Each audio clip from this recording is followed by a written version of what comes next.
Jésus m'a libéré, je suis heureux, Jésus m'a libéré.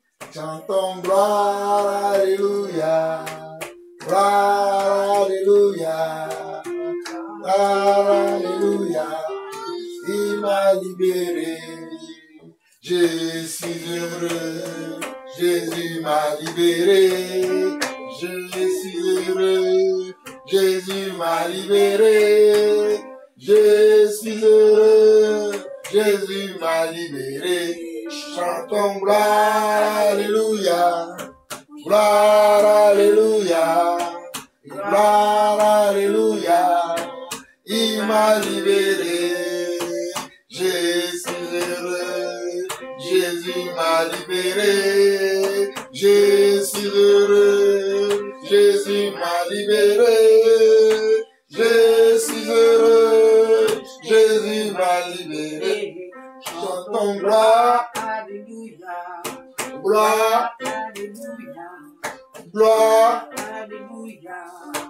il m'a libéré, Satan m'avait lié, Jésus m'a libéré, Satan m'avait lié, Jésus m'a libéré, Satan m'avait lié, Jésus m'a libéré.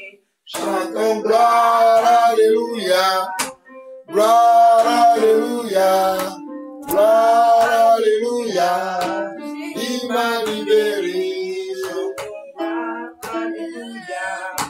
Gloire, Alléluia, gloire, alléluia, il m'a libéré. Chantons gloire, alléluia, gloire, alléluia, gloire, alléluia, il m'a libéré. Chantons gloire, alléluia, oui, gloire, alléluia, chantons gloire, alléluia. il nous a libérés.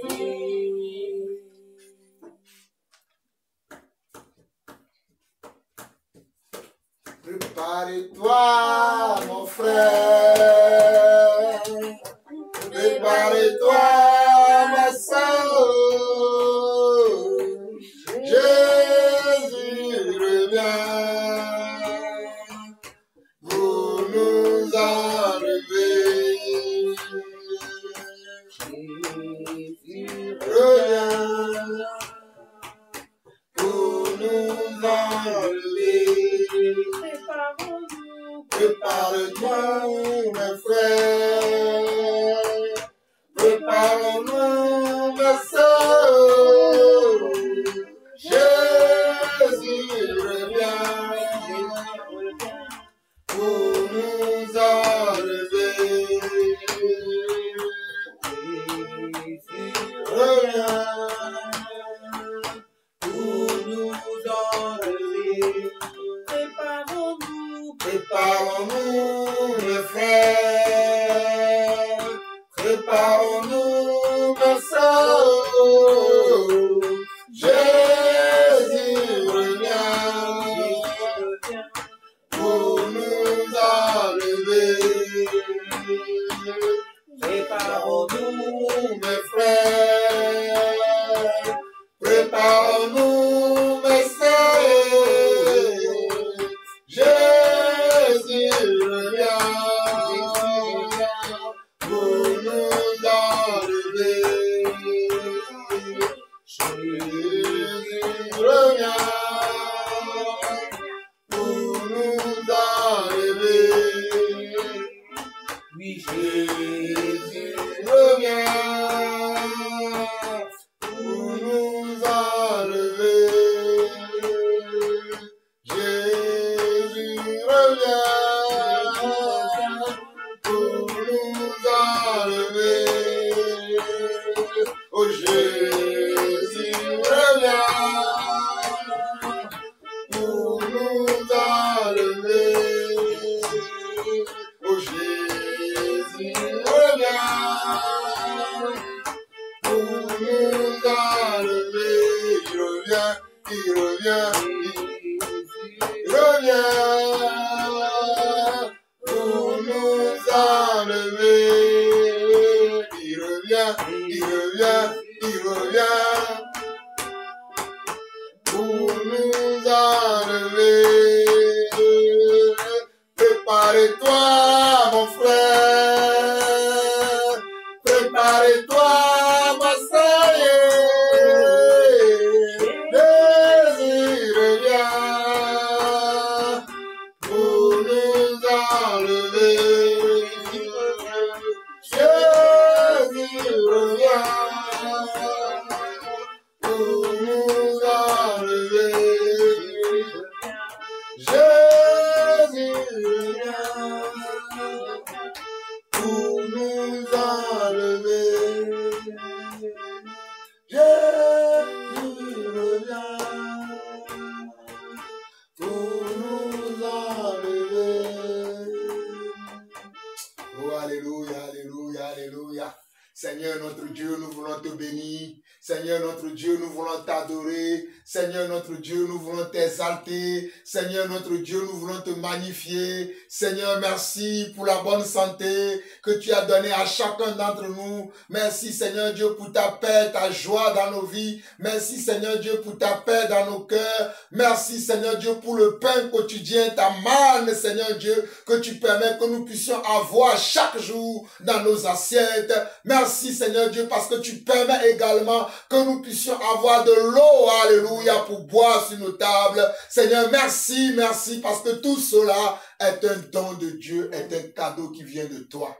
Papa, combien pourrons-nous jouir de cette vie, avoir la respiration, le mouvement et l'être, si ce n'est pas toi? Voilà pourquoi, Seigneur Dieu, nous, la famille Lawson, réunis encore, Seigneur Dieu, dans cette pièce comme d'habitude, nous voulons encore te louer, nous voulons encore te glorifier, nous voulons encore t'élever, nous voulons encore te chanter. Oh, Papa, malgré les difficultés, malgré, Seigneur Dieu, la dureté de la vie, malgré les temps difficiles, Papa, oh, que ce soit mon épouse, mes enfants, David, Samuel, Emmanuel, oh, Shalom et Sarah, et moi-même, tu nous as encore accordé la vie, non seulement à nous, mais à tous les frères et sœurs que tu nous as donnés dans la foi. Oh, Seigneur Dieu, tous les frères et sœurs qui nous suivent à travers le monde entier, tu nous as donné encore à nous tous, Seigneur Dieu, oh, Papa, cette bonne santé. Tu nous as donné cette santé de fer, cette santé de diamant. Oh, Papa, nous voulons te glorifier, nous voulons t'élever, nous voulons te dire merci, Papa. Voilà pourquoi, Seigneur Dieu, nous te disons merci pour la vie de nos frères, nos sœurs, Papa. Merci, Seigneur Dieu, pour tout ce que tu fais dans leur vie. Merci, Seigneur Dieu, pour tout ce que tu fais dans ton église, pour lequel toi-même tu as été à la croix, afin que nous soyons aussi aujourd'hui ici et que nous puissions t'élever et te glorifier. Merci pour le don de ton esprit. Papa, sois au milieu de cette rencontre, afin que cette rencontre ne soit pas simplement, Seigneur Dieu, quelque chose d'habitude, mais que cela soit quelque chose que chacun d'entre nous est conscient que cela nous vient de toi. Seigneur, merci, nous voici, nous, ton église, qui vient de se réunir, Papa. Conduis-nous dans ce moment de louange, dans ce moment d'adoration, et lorsque nous allons partager encore également ta parole, que chacun d'entre nous, Seigneur Dieu, puisse avoir une écoute attentive afin de recevoir de toi la portion, oh Papa, la manne spirituelle que tu as préparée à chacun d'entre nous aujourd'hui. Toi qui faisais pleuvoir la manne du ciel, aujourd'hui cette manne tu l'as donnée, elle est une parole qui se retrouve dans la Bible, celle que toi-même tu as conduit les hommes qui nous ont précédés dans la foi à écrire et à laisser pour nous afin que cela nous éclaire aujourd'hui. Oh Papa, nous en sommes contents et nous voulons te dire merci.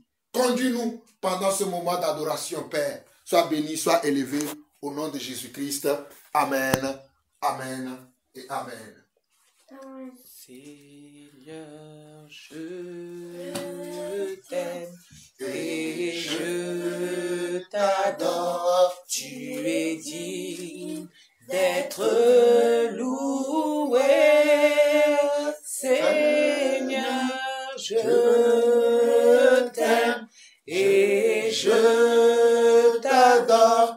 Tu es digne d'être loué. Seigneur, je t'aime et je t'adore. Tu es digne d'être loué.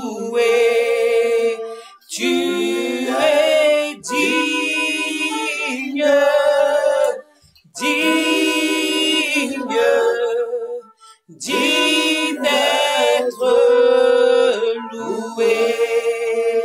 Tu es digne, digne, digne d'être loué. Oui, tu es digne, digne, digne d'être loué.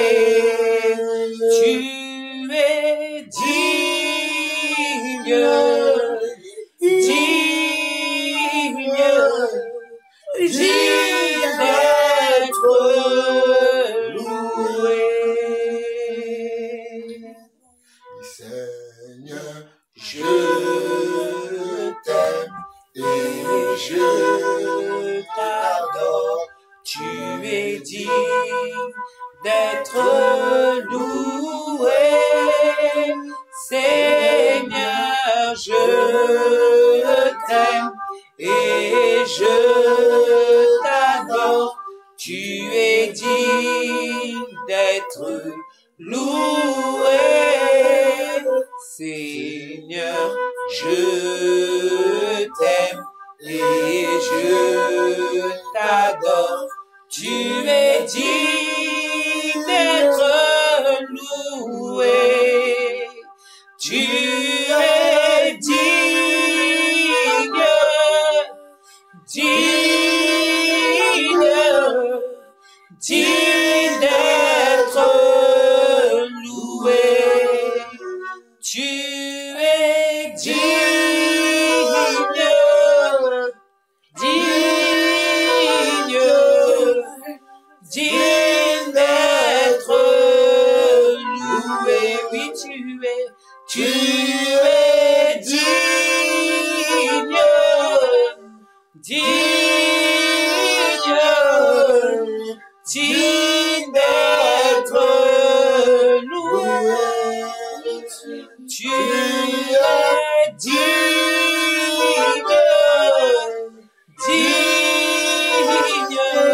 digne, digne d'être loué. Tu es digne, digne,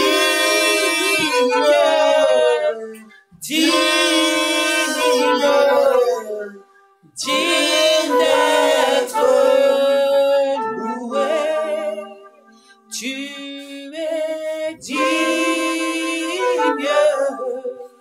digne,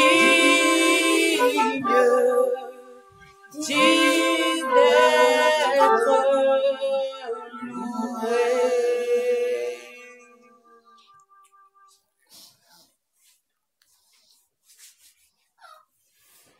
Béni sois-tu, éternel Dieu de gloire, Dieu d'Abraham, d'Isaac et de Jacob. Seigneur, nous bénissons ton saint nom. Toi, éternel, qui fait naître le pain de la terre. Toi, Seigneur, qui pourvoit à nos besoins. Toi, Seigneur, qui nous a tant aimés, Seigneur. Toi qui as envoyé Yeshua à la croix pour chacun d'entre nous. Nous te bénissons, nous te louons pour cet amour inconditionnel que tu as pour nous, Seigneur Dieu, que tu as eu pour l'humanité entière. Parce que ça ne dépendait pas de nous, de ce que nous allons faire ou pas. C'est un choix que tu as fait de nous aimer. Nous voulons te dire merci, Seigneur, pour cet amour que tu nous portes. Merci, Seigneur, parce que tu es bon, parce que tu es merveilleux. Parce que, Seigneur, tu as pris soin de nous jusqu'à présent. Tu as pris soin de nous lorsque nous ne t'avons pas encore accepté dans nos vies. Et tu prends encore soin de nous aujourd'hui, Seigneur. Nous voulons te dire merci pour ta miséricorde envers nous. Nous voulons te dire merci pour ta compassion. Merci, Seigneur Dieu, pour tout ce que tu fais dans nos vies, que nous voyons et ce que nous ne voyons pas. Nous savons que nous sommes privilégiés, Seigneur, d'avoir entendu ta parole et de l'avoir acceptée dans notre cœur et de continuer de nous accrocher à ta parole, Seigneur Dieu.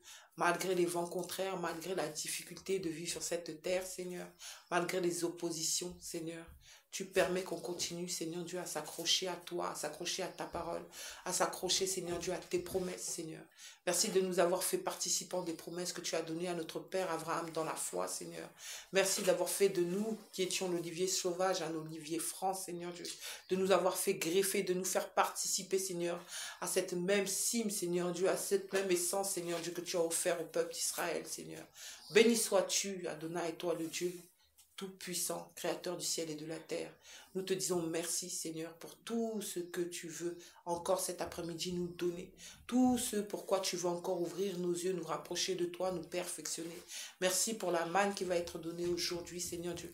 Qu'elle puisse être une nourriture, Seigneur Dieu, spirituelle, une nourriture terrestre également, Seigneur.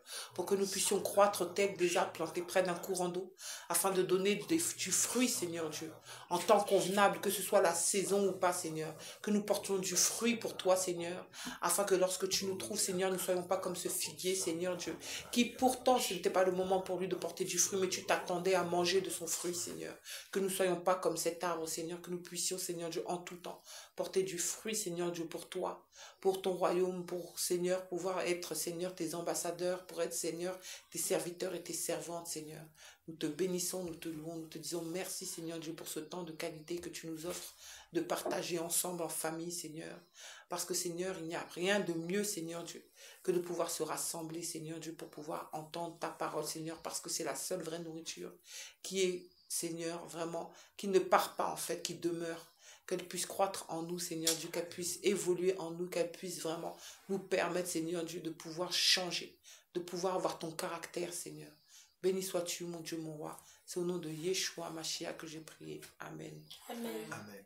Amen.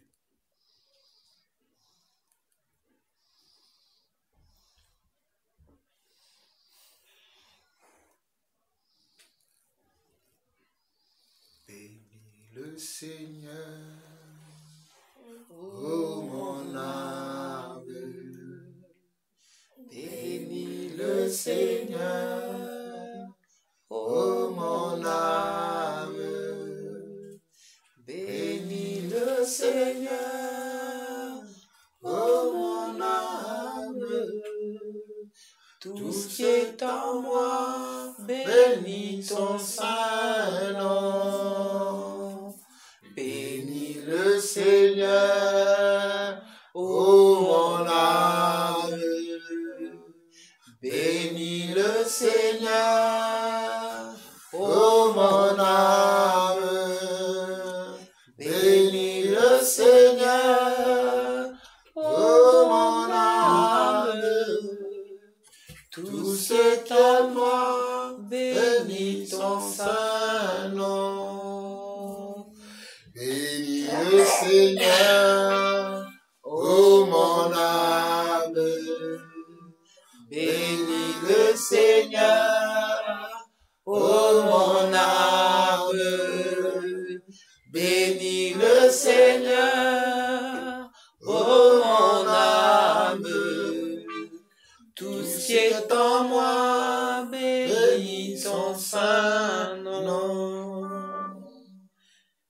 tout ce qui est en moi, Bénis son saint nom. Tout ce qui est en moi, bénis son saint nom. Oui, tout ce qui est en moi, bénis son saint nom. Oui, bénis le Seigneur, ô mon âme. Bénis le Seigneur, ô mon âme. Bénis le Seigneur, ô mon âme. Tout ce qui est en moi, bénis son saint nom. Oui, tout ce qui est en moi, bénis son saint nom. Tout ce qui est en moi, bénis son saint nom. Amen, amen, amen, amen. Seigneur, devant les anges, devant le ciel et la terre, devant tous les esprits, tout ce qui est en moi, tout ce qui est en nous, bénis ton Saint-Nom. Seigneur, nous confessons encore devant les anges, devant le ciel et la terre, devant les gens déchus, devant les esprits, que tout ce qui est en nous, bénis ton Saint-Nom. Oh Papa, tout ce qui est en nous, tout notre être entier, Bénis ton Saint-Nom, Papa. Car ton nom mérite d'être chanté. Ton nom mérite d'être loué. Ton nom mérite d'être élevé. Tu es le roi des rois, le Seigneur des seigneurs. Tu es celui qui est assis au-dessus des firmaments. Tu es celui qui a ton trône dans le ciel et que la terre est ton marchepied. Oh, Papa, voilà pourquoi nous, tes enfants, nous disons, oh, alléluia, que tout ce qui est en nous, bénis ton Saint-Nom. Béni sois-tu, Père, au nom puissant de Yeshua, notre Seigneur et notre Sauveur. Nous avons ainsi chanté, adoré, loué et prié. Amen, amen et amen. Nous allons continuer notre aventure dans Matthieu chapitre 7. Et aujourd'hui, nous allons lire que 3 versets. Alléluia. Notre aventure de Matthieu chapitre 7. La dernière fois, nous nous sommes arrêtés au verset 11. Aujourd'hui, nous allons lire que 3 versets. Nous allons lire le verset 12 au verset 14. Matthieu chapitre 7, le verset 12 au verset 14. Matthieu chapitre 7, le verset 12 et verset 14. Et Emmanuel, il a trouvé. Emmanuel va lire et nous allons écouter ensemble. Écoutons attentivement. Et Emmanuel, tu lis posément, sans te précipiter, en respectant les ponctuations, afin que nous comprenions ta lecture. Nous sommes tout oui. Tout ce que vous voudriez que vous, les hommes, fassent pour vous, vous aussi, faites-le de même pour eux, car c'est ce que qu'enseigne la loi et les prophètes. Entrez par la porte étroite. En effet, large est la porte, spacieux le chemin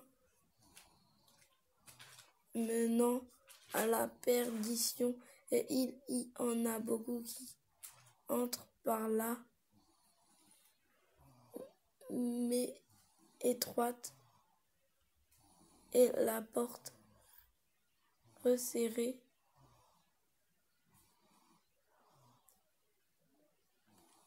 Le chemin mena à la vie, et il en a peu qui le trouvent. Amen. Amen. Je ne sais pas si vous avez compris ce que Emmanuel nous a lu. Et dans la version d'Emmanuel, je précise que Emmanuel a la version Louis II et révisée, je crois. L'original avec les mots d'aujourd'hui. Voilà, Louis II avec les mots d'aujourd'hui. Et moi, j'ai la Louis II et la Louis II.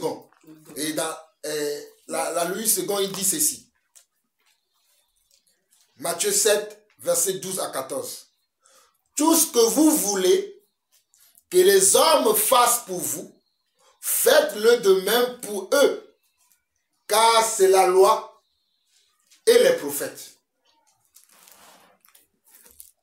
Entrez par la porte étroite, car large est la porte, spacieux, le chemin qui mène à la perdition, et il y en a beaucoup qui entrent par là. Mais étroite est la porte, resserrée, le chemin qui mène à la vie, et il y en a peu qui les trouvent. Oh, alléluia! Nous bénissons la parole de Dieu. Amen. Oh, alléluia! Que le nom du Seigneur soit béni. Amen. Béni soit le nom du Seigneur. Béni soit le nom du Seigneur. Béni soit le nom du Seigneur. Béni soit le nom du Seigneur. Le Très-Haut. Béni soit le nom du Seigneur. Béni soit le nom du Seigneur. Béni soit le nom du Seigneur, le Très-Haut. Béni soit le nom du Seigneur. Béni soit le nom du Seigneur. Béni soit le nom du Seigneur, le Très-Haut. du Seigneur est un refuge. Je m'accroche à lui et je suis sauvé. Le nom du Seigneur est un refuge. Je m'accroche à lui et je suis sauvé. C'est le nom du Seigneur. C'est le nom du Seigneur. C'est le nom du Seigneur. Le Très-Haut. C'est le nom du Seigneur. C'est le nom du Seigneur. C'est le nom du Seigneur. Le Très-Haut. Puissant. Puissant est le nom du Seigneur. Puissant est le nom du Seigneur. Puissant est le nom du Seigneur. Le Très-Haut. Puissant est le nom du Seigneur. Puissant est le nom du Seigneur. Puissant est le nom du Seigneur. Le Très-Haut. Grand est le nom du Seigneur. Grand est le nom du Seigneur. Grand est le nom du Seigneur. Le Très-Haut. Grand est le nom du Seigneur. Grand est le nom du Seigneur. Grand est le nom du Seigneur. Le Très-Haut. Amen. Amen. Pourquoi j'ai chanté cette chanson? Parce que le Seigneur, c'est la parole. Parce que nous savons dans Jean 1, verset 1, qu'au commencement était la parole. La parole était avec Dieu et la parole était Dieu. Donc ce que nous venons de lire là, nous venons de lire Dieu. Nous venons de lire le Seigneur ou nous venons d'attendre le Seigneur nous parler. Nous venons de lire et entendre comment le Seigneur. Mais quand le Seigneur parle, il nous conseille. Il nous donne des instructions. Il nous donne des commandements. Il nous donne des comment? Des recommandations. Donc nous allons relire pour comprendre qu'est-ce que le Seigneur veut nous dire exactement. Mais je vois David qui lève déjà la main. Peut-être David a déjà reçu une révélation par rapport à Emmanuel. Samuel aussi dit moi aussi. Donc on va écouter à tour de rôle chacun d'entre nous. Quand chacun d'entre nous, nous allons nous dire ce que nous comprenons par cette parole. Je vais le relire encore. Matthieu 7, verset 12 à 14. Tout ce que vous voulez que les hommes fassent pour vous, faites-le de même pour eux, car c'est la loi et les prophètes. Entrez par la porte étroite, car large est la porte spacieuse, le chemin qui mène à la perdition, et il y en a beaucoup qui entrent par là. Mais étroite est la porte, resserrée, le chemin qui mène à la vie, et il y en a peu qui les trouvent. Amen, amen et amen. Nous t'écoutons, nous sommes tutuis, David. Verset 13 à 14. J'ai compris que ça veut dire que c'est plus difficile de faire ce que le Seigneur nous a demandé dans sa parole que de faire comme tout le monde. C'est ce que tu as compris du verset 13 à 14. Ok. Samuel, tu as dit. J'ai compris dans le verset 13 que ça voulait dire fais ce que tu aimerais qu'on te fasse et les autres feront ce que tu aimes. Et le verset 13 à 14, ça veut dire que au début tu arrives, mais après tu commences à tomber. Au début tu arrives, mais après tu commences à tomber. Ah, j'ai compris ce qu'il veut dire. Non, moi j'ai compris. Mais j'ai compris. Est-ce que quelqu'un d'autre veut dire quelque chose? Ok. Verset 12. Dit, tout ce que vous voulez que les hommes fassent pour vous, faites-le de même pour eux, car c'est la loi et les prophètes. Tout ce que vous voulez que les hommes fassent pour vous, faites-le de même pour eux. Mais c'est simple cette parole. Ce que moi j'aimerais que ma soeur Elisheva Nadine fasse pour moi, je dois le faire la même chose. Je ne dois pas simplement exiger de la sœur Elisheva, fais-moi bien à manger, alors que moi-même quand je fais à manger, ce n'est pas bon. Est-ce que vous me comprenez? Je prends des exemples terre à terre. Je ne vais pas simplement exiger de la sœur Elisheva, repasse bien mes habits, alors que lorsque moi je repasse ses habits, je le repasse mal. Mais moi j'attends qu'elle repasse bien les miens, mais quand c'est mon tour de faire le repassage, moi je repasse pendant 2 minutes, je passe un coup de fer et je dis c'est bon. Il dit, tout ce que vous voulez que les hommes fassent pour vous, faites-le de même, comment? Pour eux. Donc cela veut dire que tout ce que j'aimerais qu'on fasse pour moi, moi aussi je dois le faire pour les autres, ou je dois du moins être capable de le faire également. Je ne dois pas exiger des autres quelque chose dont moi-même je ne suis pas capable. Sinon je serai comment? Je serai hypocrite. Amen, ma soeur Nadia. Je serai hypocrite. Si je dis aux autres ne volez pas, alors que moi-même je suis voleur, je suis un hypocrite. Si je dis aux autres priez pour moi, alors que moi-même je ne prie pas pour eux, je suis hypocrite. Si je dis aux autres soyez patients envers moi, alors que moi-même je ne suis pas patient envers les autres, je suis également hypocrite. Si je dis soyez miséricordieux envers moi, alors que moi je ne suis pas miséricordieux, voilà pourquoi le Seigneur dit, on vous traitera, on l'a vu dans Matthieu chapitre 6, oui. On vous traitera selon la mesure dont vous aussi, vous mesurez les autres, dont vous traitez les autres. Avant d'aller plus loin, David avait levé la main. Nous allons écouter David. Oui? C'est ce que tu as dit, c'est ça que j'allais dire. Ah, c'est ce que j'ai dit, c'est ce que tu allais dire. Amen. Donc, nous avons vu déjà ça dans Matthieu chapitre 6. Vous voyez, le Seigneur parle tantôt d'une manière, tantôt d'une autre, mais c'est nous qui ne nous l'écoutons pas. Vous allez voir des gens dans l'église. Oh mon frère, soutiens-moi, soutiens-moi. Ma soeur, soutiens-moi. Je traverse des difficultés, soutiens-moi. Je traverse tout ceci. Mais eux, quand toi tu vas traverser des difficultés, tu ne les verras pas. Ils ne seront pas là. Tu vas attendre mon frère, oh, je suis dans la difficulté. Tu prends ton temps. Tu vas chez le frère ou chez la soeur. Tu passes du temps avec lui. Tu le soutiens même matériellement, même financièrement. Mais quand toi, tu es dans les difficultés, tu ne verras personne. Même tu vas appeler même un frère pour lui dire, je suis dans les difficultés. Je traverse telle épreuve, telle situation. Aucun frère ne va t'appeler. Oh mon frère, comment se fait-il? Comment tu vis cette situation? Mais eux, ils attendent toujours que toi, tu les appelles. Mais qu'est-ce que nous allons faire? Nous, la famille Lawson, nous allons continuer à bénir les gens parce que Dieu nous a appelés à la bénédiction. Nous ne maudissons pas. Nous maudissons que simplement ceux que la parole déclare que nous devons maudire.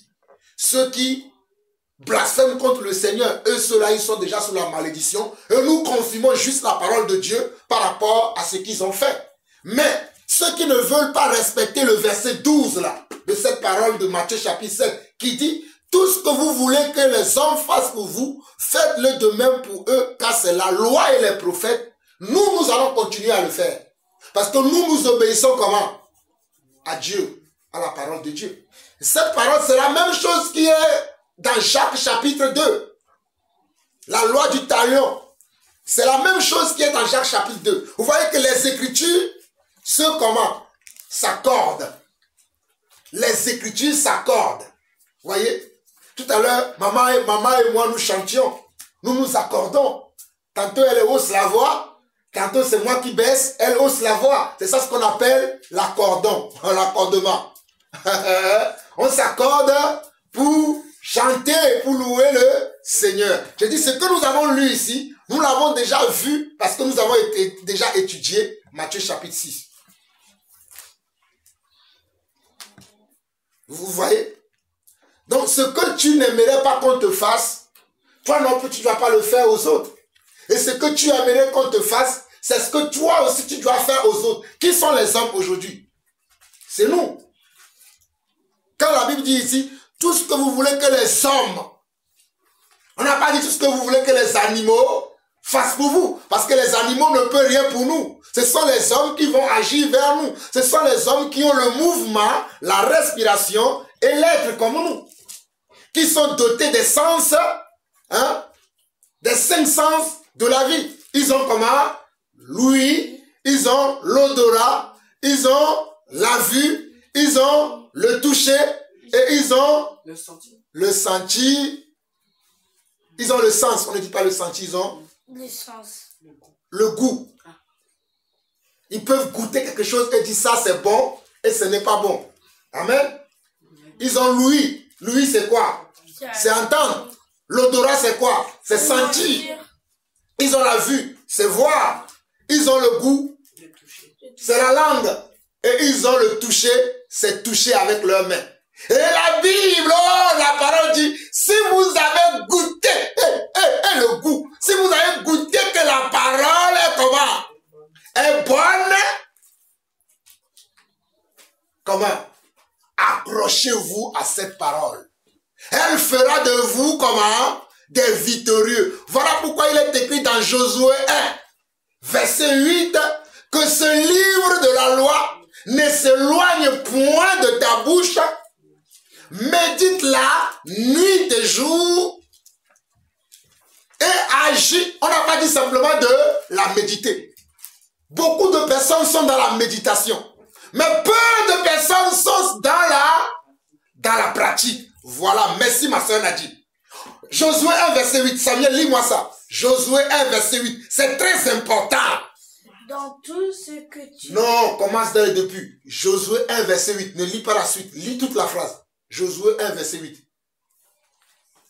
Vas-y, lis.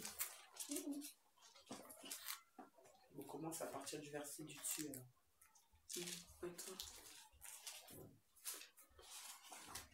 Lis.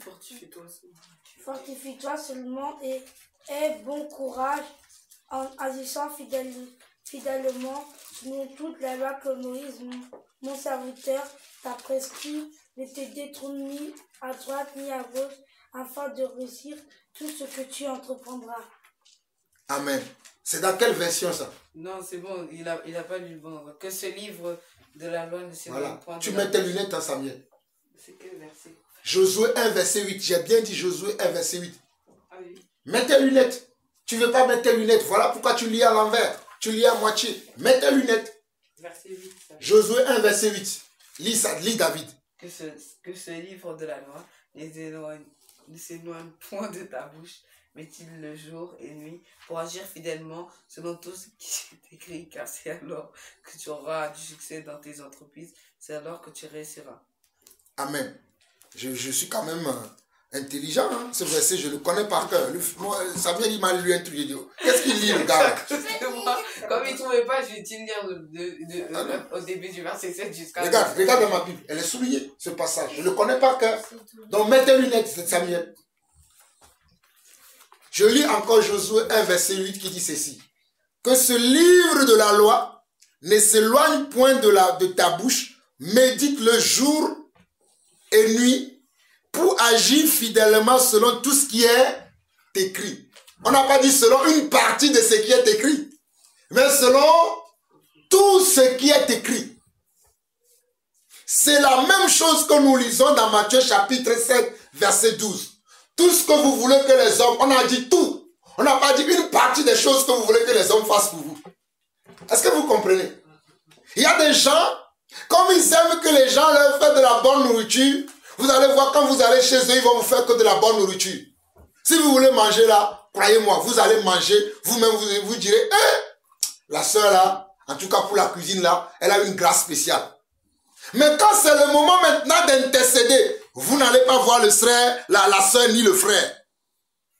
Quand c'est le moment d'exhorter, vous n'allez pas voir la frère ni, j'ai dit la frère, la soeur ni le frère. Quand c'est le moment de soutenir, par quelque manière que ce soit, vous ne verrez pas ces gens-là. Mais quand c'est le manger, je connais ça. Moi, je les appelle les chrétiens mangeotes. Ils sont là dans le mangement. Quand il y a le manger, oh, ils sont là. Ils font même, comme les Ivoiriens disent, ils font même atalakou devant les assiettes. Ils vont faire atalakou comme tu veux du matin au soir. Mais dès qu'on commence à parler des choses sérieuses, on dit que le frère là a besoin de soutien. La soeur là a besoin de soutien. Tu ne vas plus les voir. Ce sont des gens qui ne pensent qu'à eux-mêmes.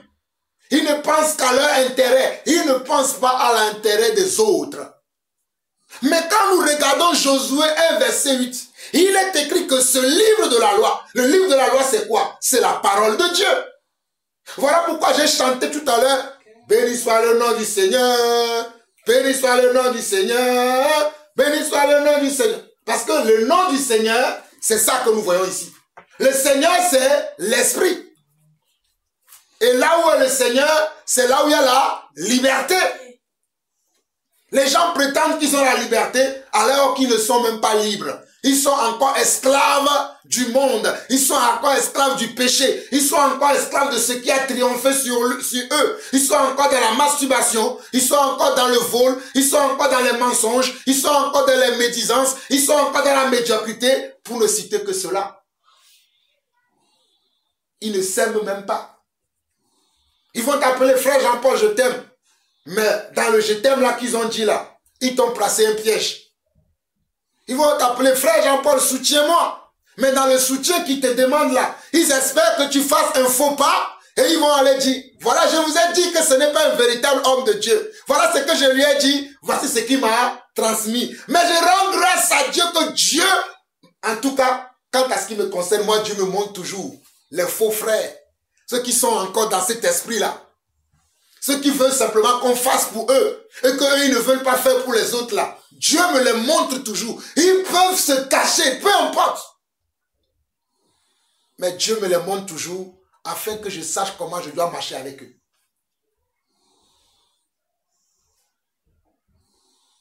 Il est écrit que ce livre de la loi ne s'éloigne pas de ta bouche. Médite-le jour et nuit pour agir fidèlement selon tout ce qui est écrit, car c'est alors, regardez bien, car c'est alors que tu auras du succès dans tes entreprises, c'est alors que tu réussiras.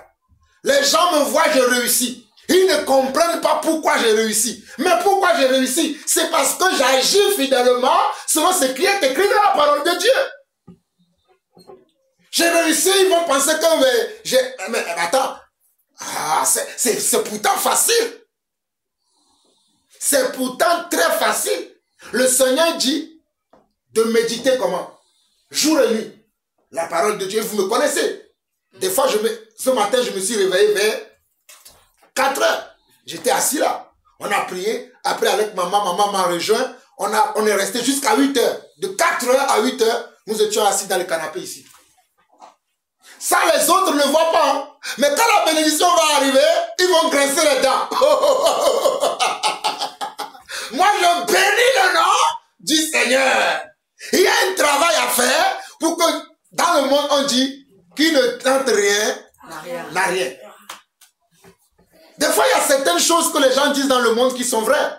Des fois, il y a certaines choses qui sont faux. Nous allons voir une autre dicton dans le monde tout à l'heure qui est faux.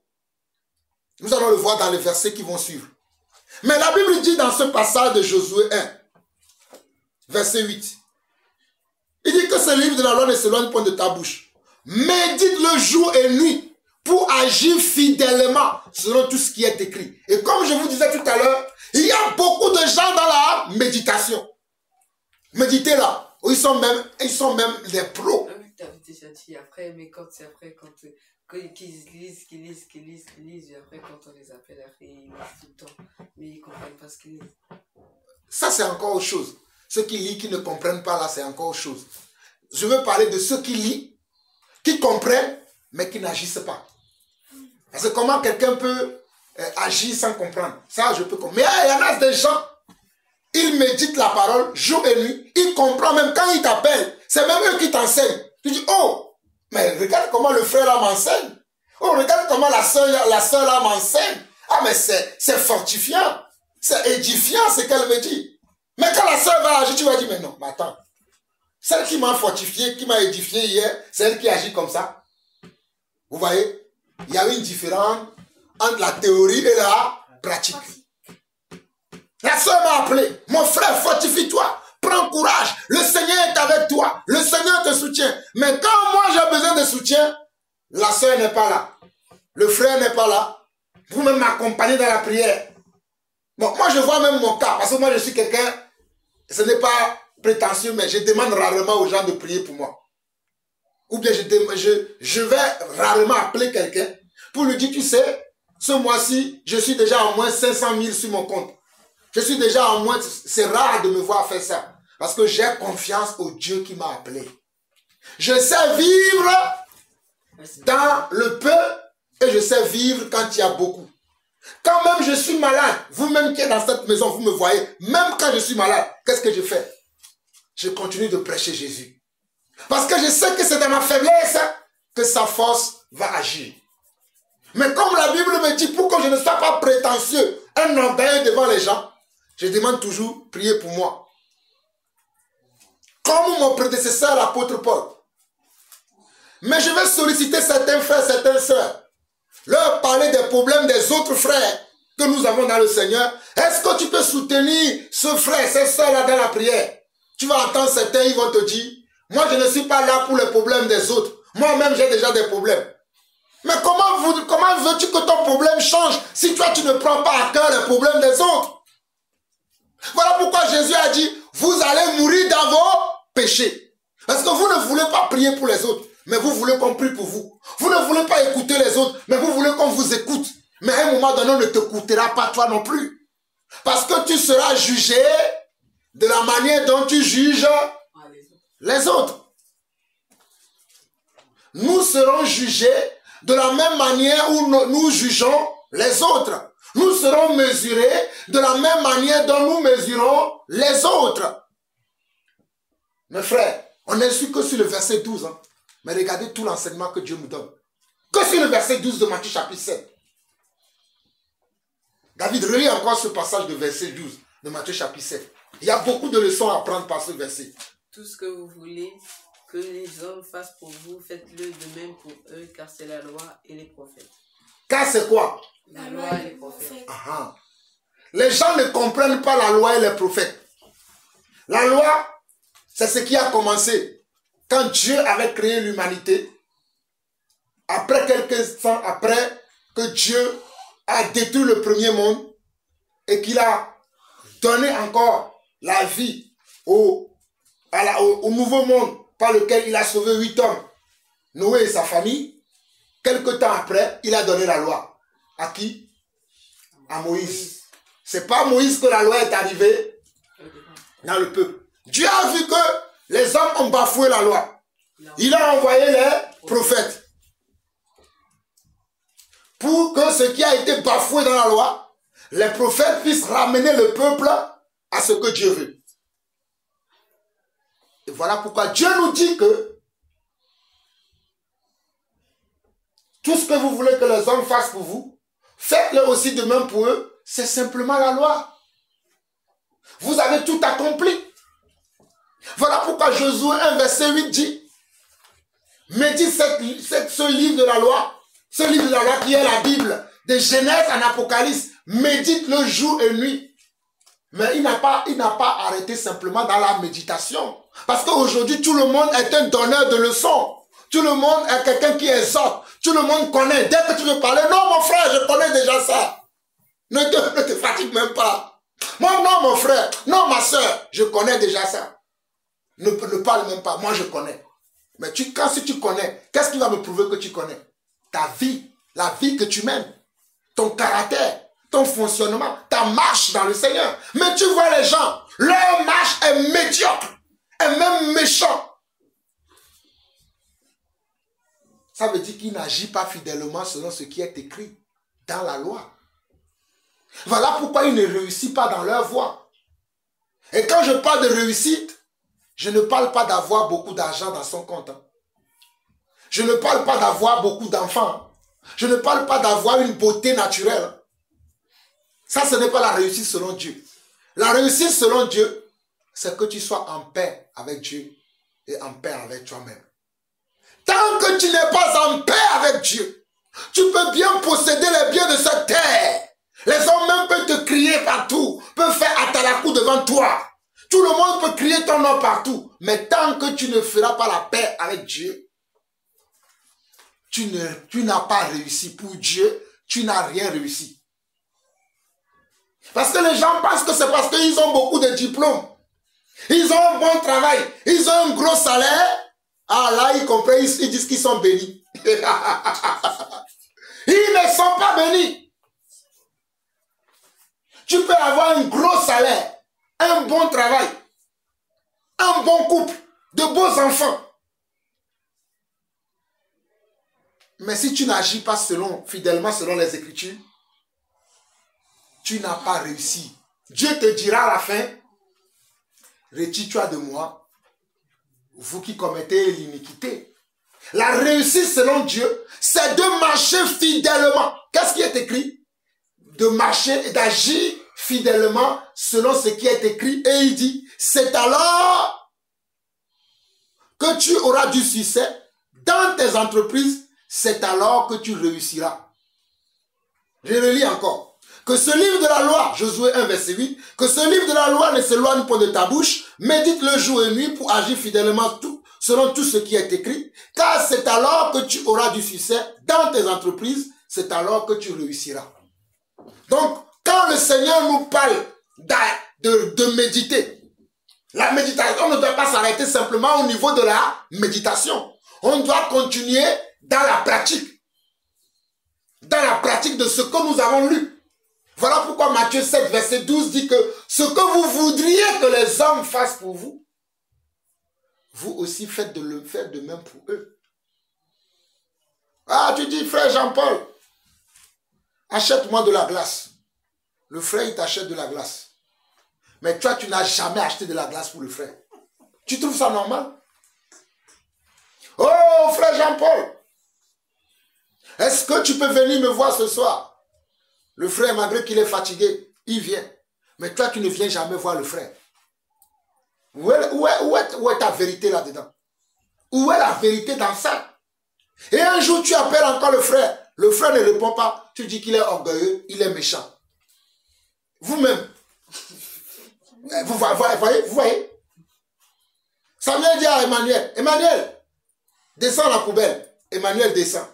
Demain encore, Emmanuel, descend la poubelle. Emmanuel, il descend. Après-demain, Emmanuel descend. À un moment donné, Emmanuel va dire, il n'y a que moi qui descends la poubelle. Il faut que toi aussi, tu descends un peu. C'est la justice de Dieu. C'est la justice de Dieu. Je prends les exemples entre vous-même, hein, parce que je vous vois. Ah, j'attends souvent Samuel va dire, ah, moi j'ai descendu hier. C'est pas à moi de descendre aujourd'hui. Et il a raison. Il faut que chacun, à son tour, descende la poubelle. Mais si quelqu'un, volontairement, je vois que Emmanuel est la personne qui jette la poubelle plus que vous tous. Taisez-vous. Emmanuel est la personne qui descend la poubelle beaucoup plus que vous tous. Des fois même, je ne lui dis pas. Lui-même, il prend la poubelle, il va descendre. Et sa sœur, Shalom aussi fait la même chose. Mais vous, les adultes là, les plus grands, quand on vous parle, oh non, je vous vois roncher parce que vous n'avez pas envie de... Voilà la parole qui dit, tout ce que vous voulez que les hommes fassent pour vous, vous aussi faites de même pour eux. Moi, je descends pas la même poubelle. David, même ça c'est un prétexte. Même si tu ne descends pas la même poubelle, je sais que toi tu descends la poubelle qui est beaucoup plus lourde. Eux, ils descendent la poubelle qui est beaucoup plus léger. Mais tu peux aussi descendre celui qui est plus léger. Tu peux. Et c'est la vérité. David, la parole n'a pas dit que faites ce... Qu'est-ce que la parole a dit? Mais moi j'ai déjà un travail, chacun son travail. Avant, je descends non, quand Dieu a parlé ici, elle a dit que chacun son travail. Vous voyez comment on raisonne avec Dieu? Chacun son travail. Est-ce que Dieu a dit ici chacun son travail? Non. Je comprends que toi tu as ton travail. Mais est-ce que Dieu a dit ici chacun son travail? Non, ben, David, je ne veux pas te forcer. Est-ce que Dieu a dit? Est-ce que Dieu a dit? Bon, si je mens, peut-être moi je ne comprends pas. Hein. Tu peux me clair. Est-ce que c'est ce que Dieu a dit? Oui. Donc faisons ce que Dieu dit. Mais je précise également que votre frère, il fait beaucoup de choses que vous ne faites pas. Mais je lui dis aussi de descendre aussi les petites poubelles. Ce n'est pas le moment de rendre les comptes à chacun. C'est un exemple qui correspond à ce qu'on partage. Voilà pourquoi je saisis l'occasion pour prendre cet exemple-là. Vous savez que moi, j'aime les exemples. Je ne peux pas aller parler de mon voisin. Je ne connais pas la vie de mon voisin. mais je connais quand même la vie de... Je vois ce qui se passe dans ma maison. Je ne peux parler que de ce qui me concerne. Mais ce qui concerne le voisin, c'est entre le voisin et son Dieu. Moi, je peux parler que de ce qui est dans ma maison. Je prends un autre exemple. On partage les goûters. Ah, David dit, ah, moi, tu vois, pour te répondre, moi, je suis ce plus grand. Moi, je dois avoir la grande portion. Ça, c'est vrai. Tu dis, ah, moi, je dois avoir la grande portion parce que je suis plus grand. Mais tout à l'heure, quand on parlait du travail, tu as dit chacun son travail. Mais pour la nourriture, c'est pas la même chose. Comme moi, je suis plus grand, je dois avoir beaucoup. Tu vois? Tu cherches ton intérêt. Tu regardes qu'à toi. Oh, mon fils David, je t'aime. Mais si Dieu permet que nous parlons de cela, c'est parce que Dieu veut que nous travaillions nos caractères. Amen. Ça fait mal à la chair, mais c'est la vérité. Est-ce que j'ai menti, David? Non. En tout cas, tu sais bien que je t'aime. Mais c'est la vérité. Les autres aussi disent, ah, maman, hier, maman, viens ici, hey, hier, Salom, elle a pris 3 bonbons. Pourquoi aujourd'hui tu veux lui donner encore 3? Aujourd'hui, c'est mon tour. Vous voyez comment vous êtes vous-même entre vous? Voilà. Mais pour travailler, on dit non. Oh non, mais c'est Shalom qui doit faire, ce n'est pas moi. Ben, vous êtes dans cette parole, vous ne respectez pas la parole. Vous voyez? Je prends les exemples terre à terre, je ne veux pas aller chercher loin, terre à terre. Maintenant, j'ai fini avec vous, je vais prendre maintenant nous les adultes. J'ai dit à maman, hey, ma soeur Nadine, tu n'as pas aspiré la maison aujourd'hui. Mais pendant que moi j'ai dit à la soeur qu'elle n'a pas aspiré la maison aujourd'hui, moi-même là, qu'est-ce que je fais? Je suis assis dans le canapé, en train de zapper sur mon téléphone, de dire que je suis en train de lire les messages des frères. Des fois, ce n'est même pas vrai. Je ne suis pas en train de lire les messages des frères. Je suis en train de faire autre chose. Mais je me justifie avec les messages des frères. C'est pas qu'à elle de nettoyer la maison. Ou des fois, j'ai dit, David, viens. Il t'a déjà dit de nettoyer la télévision, de nettoyer là où on met. Est-ce que je menti? C'est pour ça que je dis, je vais prendre les exemples de nous, les adultes. Et pendant ce temps, moi-même, je fais autre chose. Des fois, c'est vrai. Pendant ce temps-là, moi-même, je suis occupé à d'autres choses. Mais des fois, c'est parce que moi-même, je n'ai pas envie de faire. Et comme je n'ai pas envie de faire, je vais appeler le bouc émissaire. David, puisque tu es l'année de la famille, viens, nettoie-moi ça. Vous voyez? Et quand David ne nettoie pas, je vais crier. Mais David, je ne t'ai pas dit hier de nettoyer ça. Vous voyez? Pourtant, moi-même, je peux nettoyer. Voilà pourquoi des fois, vous allez me voir, je ne parle pas. Je vais nettoyer avec les visages foncés, mais je nettoie quand même. Vous savez pourquoi j'ai fait ça? Parce que je me souviens de la parole qui dit, puisque tu veux que les hommes fassent pour toi, faites-le de même pour eux. Ou des fois, je vois la poubelle, elle est pleine. Je n'appelle pas David. Moi-même, je le prends, je le descends. Est-ce que je vous dis quelque chose? Non. Ou même des fois, vous faites déjà la poubelle, vous l'avez mis devant la porte pour pouvoir aller le chercher après. Mais moi, je passe, je prends, je le descends. Vous venez, j'ai mis une poubelle ici, je ne la retrouve pas, je ne dis rien. Je ne vous dis pas, ah, mais c'est moi qui l'ai descendu. Pourquoi? Parce que c'est ça. Tout ce que vous voulez que les hommes fassent pour vous, faites-le de même pour eux. Moi, j'espère que ce que nous voyons aujourd'hui là, ça va corriger ces inégalités qu'il y a au milieu de nous. Des fois, maman, elle me dit, hey, Jean-Paul, je vais te dire quelque chose. Au lieu de l'écouter, je ne l'écoute pas. Je vais faire autre chose. Après, moi-même, je vais lui dire, ben, moi, je t'ai dit que quand je vais te parler, tu seras disponible. Mais elle, quand elle veut me parler, est-ce que moi, je suis disponible? Vous voyez? Tout ce que vous voulez que les autres fassent pour vous, faites-le de même. Des fois, elle veut me parler. Moi, je suis là, je fais autre chose. Il faut apprendre aussi à écouter son conjoint. Ce sont les choses que le Seigneur me reproche. Je prends ces exemples pour vous montrer toutes ces choses. Je dis encore, je ne peux pas parler de mon voisin, ni de mes frères, parce que je ne sais pas comment ils vivent leur foi. Je ne suis pas avec eux. Au moins vous êtes là avec nous, 24 heures sur 24. Vous savez quand je dors, quand je me relève, vous savez tout. Même si je fais semblant, vous le saurez. Je ne peux pas faire semblant. Je peux faire semblant devant les autres. Mais devant vous, mes enfants, je ne peux pas faire semblant parce que vous me voyez. Même quand je pète, vous savez que je pète. C'est la vérité. Est-ce que je mens? Quand je pète, vous entendez le bruit, vous dites, là, papa a pété. Mais c'est la vérité. Mais des fois, tu dis pas. Voilà. Comme Shalom me dit, des fois, je pète et je ne dis même pas pardon. Non, elle a raison. Sarah et Shalom, tu as raison de rappeler ça. Et je vous demande pardon. De péter et de ne pas avoir dit pardon, c'est moi qui ai pété. Je pète, pour moi, c'est normal. Les enfants ne veulent pas, je ne veux pas dire pardon aux enfants. Ce n'est pas bien. Oui, ce n'est pas bien, ce n'est pas de la bienséance. Quand vous pétez, vous dites pardon. Mais pourquoi moi, quand moi je pète, je ne vais pas dire pardon? Vous voyez? Tout ce que nous voulons que les hommes fassent pour nous. Vous rigolez. Mais ce sont les choses qui sont simples de la vie. Ce sont les choses qui sont simples de la vie. Mais si nous n'arrivons pas à faire ça, comment pouvons-nous faire les grandes choses? Vous voyez ces choses simples-là. Tu pètes, tu ne demandes pas pardon. Mais tu aimerais que quand les autres pètent, ils te demandent pardon. En plus, je sais que des fois, il y a certains pètes, ça sent mauvais.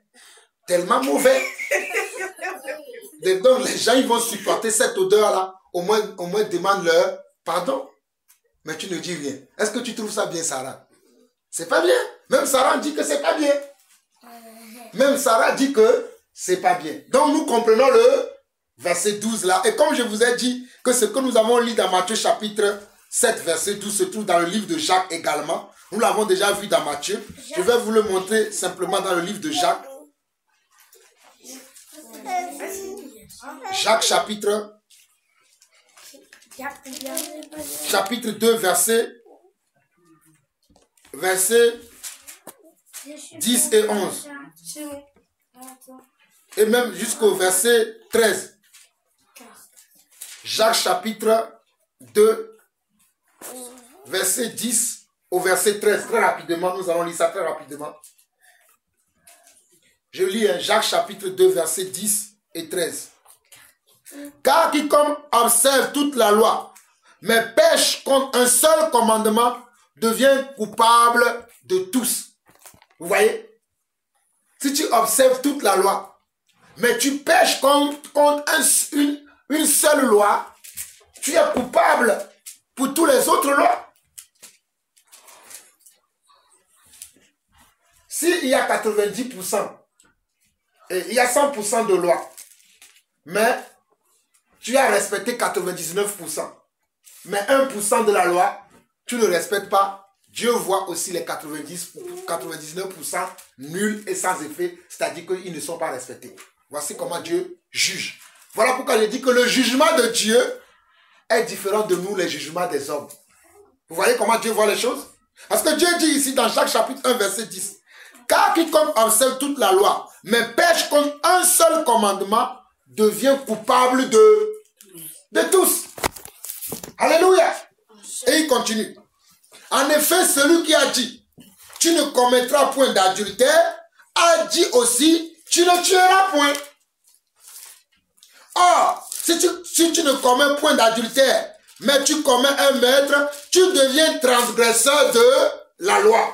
C'est-à-dire que tu deviens transgresseur de tu ne commettras point d'adultère.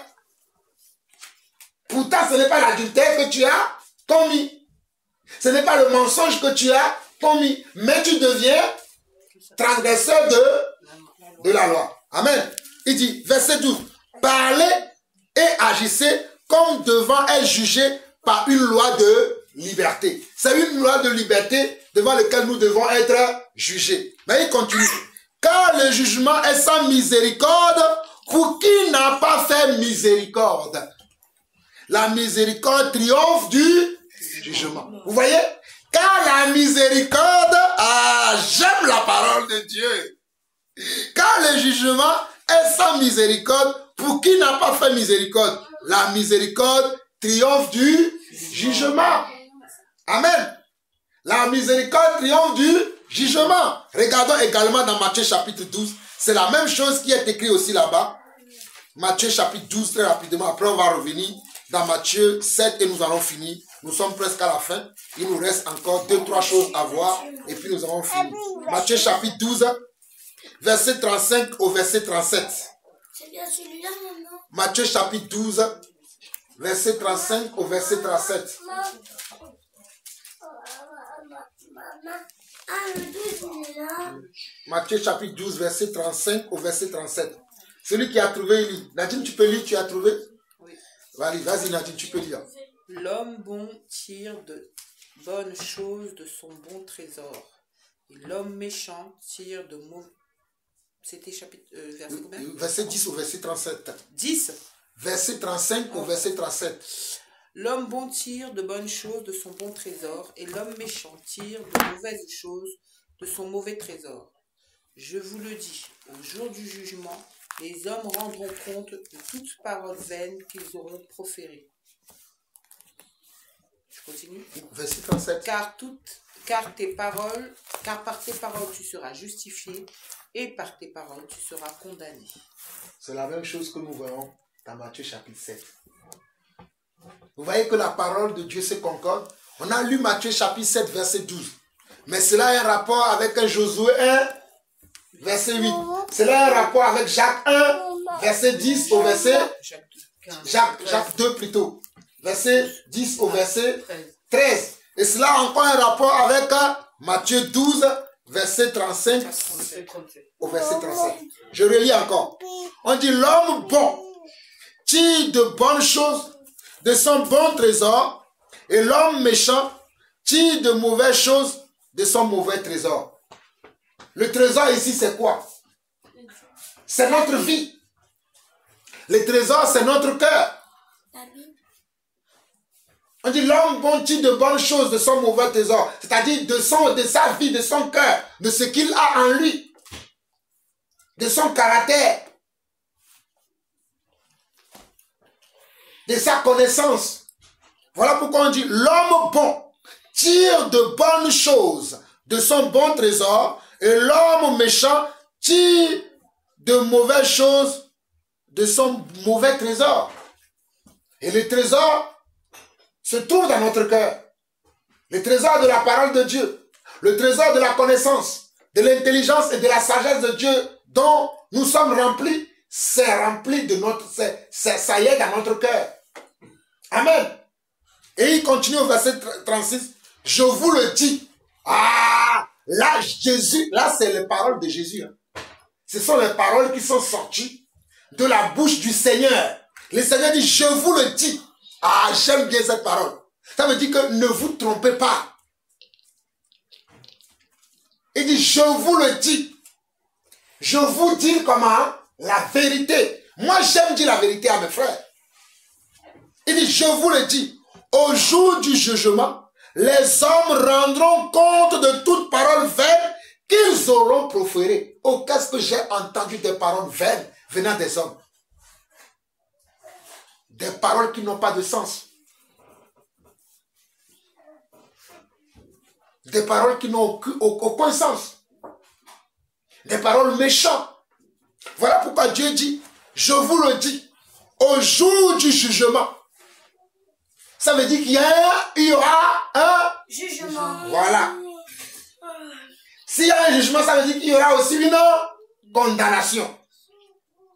Lorsqu'il y a un jugement, il y a toujours le coupable et accusé. Voilà. Lorsqu'il y a un jugement, il y a toujours le coupable. Accusé. Et lorsqu'on a trouvé le coupable et l'accusé, il y a après quoi? La prison. Il y a la prison. Il y a un jugement. Il y a la prison. Il y a une condamnation. Il y a une peine à purger par rapport au jugement qui a été rendu. Si on a trouvé le coupable, on a trouvé l'accusé, il y a eu un jugement qui a été rendu, maintenant il faut une peine à purger. Voilà pourquoi nous voyons souvent à la télévision, on dit qu'on a condamné un tel homme à 6 mois de prison ferme, à 2 mois avec sursis. Ou bien on dit on l'a condamné à 10 ans de réclusion, à 30 ans de réclusion, parce qu'il y a eu un jugement. Et ça, c'est le monde. Mais là, Dieu nous dit, verset 36, je vous le dis, au jour du jugement, les hommes rendront compte de toute parole vaine qu'ils auront proférée. Et il continue au verset 37, car par tes paroles, tu seras justifié et par tes paroles, tu seras condamné. Car par tes paroles, tu seras justifié et par tes paroles, tu seras condamné. Tu vas me dire, ah mon frère, moi je ne parle pas, moi j'écris. Même quand tu écris, ce sont tes paroles. Il y a même certains qui disent dans le monde que les paroles s'envolent, mais les écrits restent. Vous voyez? Dans le monde, il y a un dicton qui dit, les paroles s'envolent, mais les écrits demeurent. Mais les écrits restent. Parce qu'il y en a des gens, ils ne vont pas te parler pour te dire, ah, moi je n'ai pas parlé, tu as écrit. Mais ce que tu as écrit, ça vient de ton cœur. Ça vient de ton trésor. Ça constitue tes paroles, tes propos, tes appréciations, tes commentaires. Voilà pourquoi je dis souvent aux gens, faites attention aux commentaires que vous écrivez sur les vidéos des gens. Il y a des gens, lorsqu'ils écoutent des vidéos, ils ne font que des commentaires méchants, blessants. J'ai déjà enseigné sur ce sujet parce que nous serons jugés par nos comportements. Et j'ai l'habitude de dire aux gens, faites attention aux commentaires que vous écrivez parce que les commentaires que vous écrivez viennent de votre cœur. Tu ne vas pas dire au Seigneur, ah ben Seigneur, je ne savais pas avant d'écrire. Mais tu savais, puisque ce que tu as écrit vient de ton cœur. C'est ta pensée que tu as écrit. Si tu devais parler, ce que tu as écrit, c'est ce que tu devais dire. Donc cela constitue tes paroles. Parce qu'il y a des gens ce jour-là qui vont dire, mais Seigneur, moi je n'ai pas parlé. Et le Seigneur va leur montrer la vidéo. Voilà, tu as commenté la vidéo de tel homme de Dieu. Voici ce que tu as écrit. Voilà, tu as commenté la vidéo d'un frère. Voilà ce que tu as écrit. Voilà, tu as commenté le témoignage d'un frère ou d'une sœur. Voici ce que tu as écrit. Voilà pourquoi je suis très peu dans les commentaires. Je n'aime pas parler des choses dont je ne connais pas. Mais si je connais, comme les Ivoiriens, je vais parler bien parce que je connais. Mais quand je ne connais pas, je me tais. Je ne m'avance pas. Ce n'est pas un sujet que je maîtrise. Parce que je sais, j'ai fait d'une application ces paroles que nous venons de lire. Le jour du jugement, je relis encore. Je vous le dis, Matthieu 12 plutôt, verset 36 à 37, je vous le dis, au jour du jugement, les hommes rendront compte de toute parole vaine qu'ils auront proférée. Je vous vois ça, vous souvent dit ça. Et je vous ai déjà interdit de parler comme ça à vos frères. Ah, tu es méchant. Parce que tu as dit, Samuel, va me chercher ton stylo. Et il n'a pas voulu. Après, tu dis, tu es méchant. On ne dit pas les choses comme ça. Il n'a pas voulu. Tu dis, ben, Samuel, je t'ai demandé de m'apporter un stylo. Tu ne veux pas. Bon, ce n'est pas grave. Mais toi, tu dis, tu es méchant. Ça n'a rien à voir. Ça n'a rien à voir. Sachons comment nous devons nous parler entre nous. Ne proférez pas les paroles vaines. Ah oui. Shalom, est-ce que tu peux jouer avec moi? Shalom me dit non. Mais c'est méchant, c'est méchant. Tu n'as pas voulu jouer avec moi. Tout est méchant pour vous. Arrêtez d'utiliser les propos comme ça. Je sais que c'est à l'école que vous apprenez les choses comme ça. Mais nous sommes dans le monde, mais nous ne sommes pas du monde. Et nous n'utilisons pas les mêmes termes, les mêmes propos du monde. Nous devons avoir notre langage à nous. En tant qu'un enfant de Dieu, nous avons un langage que nous devons utiliser. Nous avons déjà parlé souvent assez de ça. Nous avons parlé de ça dans Ephésiens chapitre 5, Ephésiens chapitre 2. Si vous voulez, là on ne va pas voir ça encore aujourd'hui. Vous-même reméditez encore ces passages et pratiquez ce qui est dit dans Ephésiens chapitre 2, Ephésiens chapitre 5, dans Colossiens chapitre 2, 3, 4. Toutes ces choses sont parlées dedans. Amen. Mais arrêtez d'utiliser le langage du monde. Amen. Parce que le jugement sera pareil aussi pour nous si nous jugeons, si nous commentons mal les autres. Et je dis bien, la manière dont nous serons jugés, ce n'est pas simplement avec nos paroles. Même les choses que nous avons écrites. Tu as envoyé un SMS à maman. Maman, je t'attends depuis que tu n'es pas arrivé, c'est méchant. Dieu aussi va te dire ça. Ah oui, oui, oui. Voilà pourquoi arrêtez de commenter les choses. Moi, je ne commente pas. Maman. Je regarde moins les choses des gens. Je parle comme ça parce que je sais qu'il y a des frères en ligne qui nous écoutent, qui aiment bien commenter les choses. Ils commentent même mes vidéos. Oh, c'est toi qui es le fils du diable. Oh, tu es ceci, cela. Ils continuent à parler. Quand Dieu va les frapper là, moi mon Dieu là, continue à insulter Jean-Paul Lawson. Tu ne sais pas qui est dans Jean-Paul Lawson, qui l'envoie parler, tu ne sais pas. Toi, tu dis ce que tu veux. Dis, je ne réponds pas. Moi, je ne réponds pas aux commentaires des gens. Parce que la Bible dit qu'un homme de Dieu doit savoir comment. Doit savoir tenir sa langue. Même quand les gens m'insultent, je dis merci. Je les bénis. C'est avec mon Dieu qu'ils auront des affaires. Ce n'est pas avec moi. Mon Dieu va les frapper. On ne se moque pas de Dieu. Ce qu'un homme aura semé, il le moissonnera. On revient dans Matthieu 7 et on finit maintenant. Matthieu 7. Là, on finit maintenant. Verset 13 au verset 14. Il dit, entrez par la porte étroite, car large est la porte spacieuse, le chemin qui mène à la perdition, et il y en a beaucoup qui entrent par là. Mais étroite est la porte resserrée, le chemin qui mène à la vie, et il y en a peu qui les trouvent. Vous voyez, la parole de Dieu nous fait comprendre que le chemin qui mène à la perdition, c'est-à-dire le chemin qui mène à la ruine, le chemin qui mène à l'enfer, le chemin qui amène au péché, est un chemin qui est large. Vous qui voyagez souvent avec moi en voiture, vous voyez l'autoroute? Même nos autoroutes en France là sont peu. Il faut considérer les autoroutes des États-Unis. Comment c'est encore large? 4 ou 8 voies. On nous dit que le chemin qui amène vers la perdition, c'est comme ça qu'il y a ce chemin-là. Il y a beaucoup qui sont dessus. Ils vont vite comme sur l'autoroute. Ils roulent tous à 150, 130, 110 à l'heure, 90 à l'heure. Le chemin qui amène au péché. Le chemin qui amène à la perdition. Quand tu vas dire à quelqu'un, oh mon frère, la manière dont je vois que tu parles avec la sœur là, je pense qu'il y a un sentiment de convoitise qui commence à naître dans ton cœur. Il est préférable que tu n'appelles plus souvent le frère là. La sœur va dire, oh, pourquoi tu me parles comme ceci? Ah, la Bible dit de ne pas soupçonner le mal. Mais regarde, toi tu soupçonnes le mal. Je ne peux plus parler avec mon frère. Mais je dis, oh ma sœur. Je dis, oh, comment tu parles avec le frère? Même à minuit, tu vous parles. C'est ton mari. La sœur va dire, oh non, la Bible dit de ne pas soupçonner le mal. Il va prendre un verset, le sortir de son contexte pour justifier son péché. Pourtant, moi, je viens juste pour l'alerter. Je ne l'ai pas condamné. Je dis, ah, fais attention. Est-ce que c'est faire attention, c'est quand on t'a condamné? Non, fais attention à la manière dont tu parles. J'ai une soeur comme ça, plusieurs soeurs d'ailleurs. Je lui dis souvent, ma soeur, fais attention à ceci. Oh mon frère, bien souri. Oh mon frère, tu veux me dire que... Je dis, ma soeur, je n'ai rien dit. Moi, je dis ce que la Bible dit. La Bible dit ça, fais attention. Mais le chemin qui mène vers le péché, pourquoi on ne se rend pas compte? Parce que quand le chemin est large, tu ne te rends pas compte que tu es, parce qu'il y a tellement de l'espace, tu fais tout ce que tu as envie de faire, tu te pavanes dans tous les sens. Tu ne te rends pas compte que le chemin que je peine là, que je prends là, peut-être le chemin là va me mener à la ruine. Comme je vous dis souvent, qu'on ne peut jamais danser, s'apprécier soi-même. Ce sont les spectateurs qui vont dire, ah, mon frère David, le pas de danse là que tu as fait là, le tempo n'était pas correct avec la musique. Non, revois ta danse.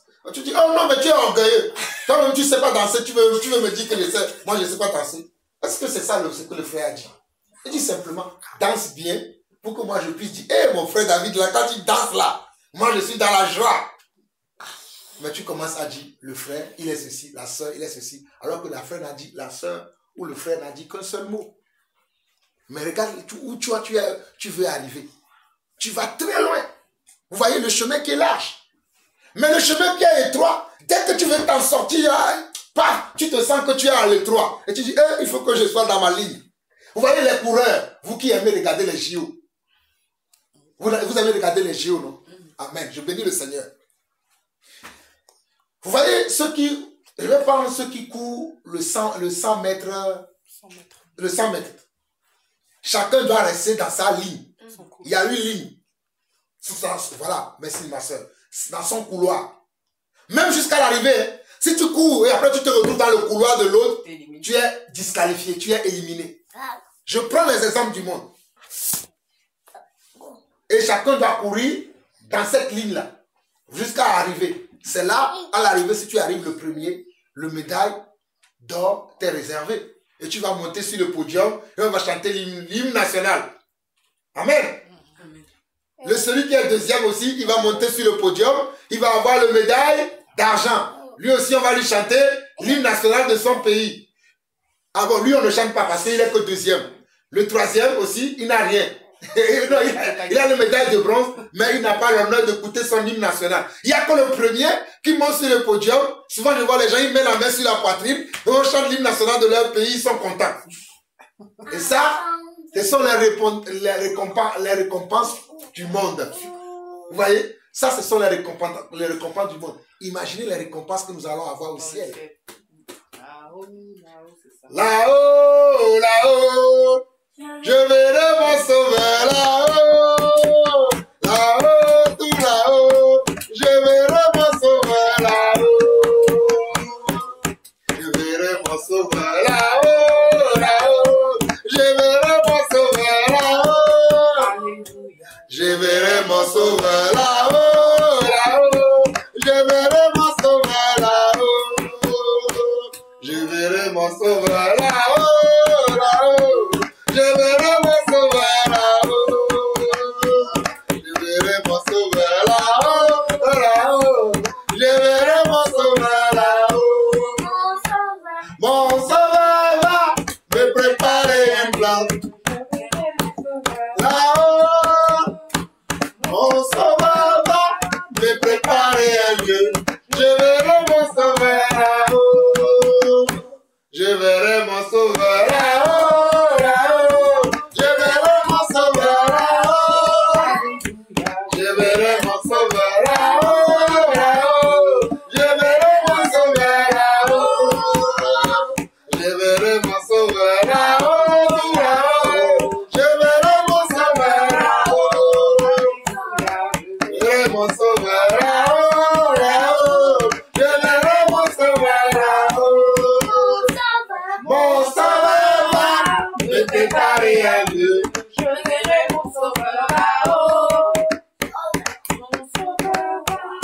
Préparer un lieu, je verrai mon sauveur là-haut. Amen. Jésus a dit dans Jean 14, il y a beaucoup de maisons, il y a beaucoup de demeures dans la maison de mon Père. Je m'en vais vous préparer une place, et lorsque je vous préparerai une place, je reviendrai vous chercher, afin que là où je suis, vous y soyez aussi également avec moi. C'est lui qui nous a promis ça. Et nous chantons souvent. Nous chantons souvent quoi? Paradiso maupeme. Paradiso maupeme. Paradiso maupeme. Paradiso maupeme. Paradis c'est la demeure de Dieu. Le paradis c'est la demeure de Dieu. Le paradis c'est la demeure de Dieu. Le paradis, c'est la demeure de Dieu. On nous prépare une place là-haut, dans les cieux. On nous prépare une place là-haut, dans les cieux. Paradiso, maupeme. Paradiso, maupeme. Paradis, c'est la demeure de Dieu. Le paradis, c'est la demeure de Dieu. Le paradis, c'est la demeure de Dieu. Le paradis, c'est la demeure de Dieu. On nous prépare une place là-haut, dans les cieux. On nous prépare une place là-haut, pour les saints. On nous prépare une place là-haut, dans les cieux. On nous prépare une place là-haut, pour les saints. On a dit, on nous prépare une place là-haut dans les cieux. On prépare une place pour qui? Les saints. Pour les saints. Ce n'est pas pour ceux qui ne se sanctifient pas qu'on prépare la place. La place, elle est pour les saints.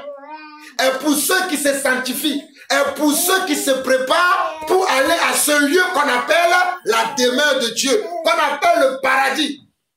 Le paradis, ce n'est pas pour les non sanctifiés, mais c'est pour les sanctifiés. Le paradis, c'est pour les saints. C'est pour ceux qui ont reçu de Dieu la sanctification, sans laquelle personne ne peut voir Dieu. Aujourd'hui, les gens ne veulent pas vivre dans la sanctification, mais ils s'attendent à aller au paradis. Est-ce qu'ils vont aller au paradis? Non. Même s'ils attendent ça, est-ce qu'ils vont aller au paradis? Non. Tu n'as pas travaillé, mais à la fin du mois, tu attends le salaire. Tu auras un bulletin de paie à 0. Ton compte sera 0. Mais c'est comme ça dans le monde. Tu n'as pas travaillé, tout le mois entier, tu as fait un faux arrêt de maladie, tu n'as pas été au travail, mais tu attends à la fin du mois que ton employeur te paye. Mais tu ne vas rien avoir. Tu auras un bulletin de paye à 0. Rien sur ton compte. Car l'ouvrier mérite comment? Son salaire. L'ouvrier mérite son salaire. La parole dit, Matthieu 7, verset 12 à verset 14 dit, entrez par la porte étroite, car large est la porte spacieuse, le chemin qui mène à la perdition, et il y en a beaucoup qui entrent par là. Mais étroite est la porte resserrée, le chemin qui mène à la perdition, et il y en a peu qui les trouvent. Vous voyez? Il y en a peu qui trouvent le chemin qui mène vers comment? Qui mène à la demeure de Dieu. Il y en a peu qui trouvent ce chemin-là. Faisons de telle sorte d'être parmi ce peu-là. Faisons, c'est à nous de faire. Ce n'est pas à Dieu de le faire. C'est à nous. Il nous met tout à disposition. Afin que nous utilisons tout ce qui est à notre disposition pour être parmi les peu. Pour être parmi le petit nombre là, qui trouve ce chemin qui mène vers lui. Voilà pourquoi j'ai pris un exemple du monde. Quand il y a les JO là, et souvent il y a 1000 personnes qui vont au JO. Ce n'est pas les 1000 personnes qui ont les médailles d'or. Il n'y a que quelques personnes parmi eux. Je dis 1000 personnes, je suis encore gentil. Hein. Je ne connais pas l'effectif qui va souvent à JO ou bien aux Jeux olympiques. Ah, c'est ça qu'on appelle JO aussi. Parce que JO veut dire Jeux olympiques. Ou bien au football mondial du monde. Ils sont beaucoup d'équipes qui vont là-bas. Mais à la fin, il n'y a qu'une seule équipe qui soulève la coupe.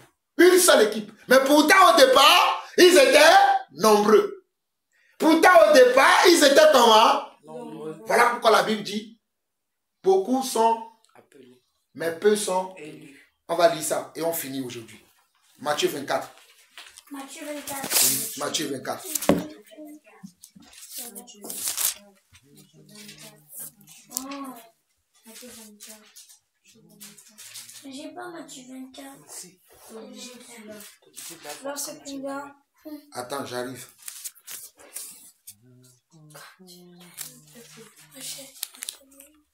Est-ce que c'est même Matthieu 24? Oui, c'est ça. Matthieu 24, Matthieu plutôt 22. C'est pas Matthieu 24, c'est Matthieu 22, verset 14. Car il y a beaucoup d'appelés, mais peu sont élus. Même avant d'arriver au verset 14.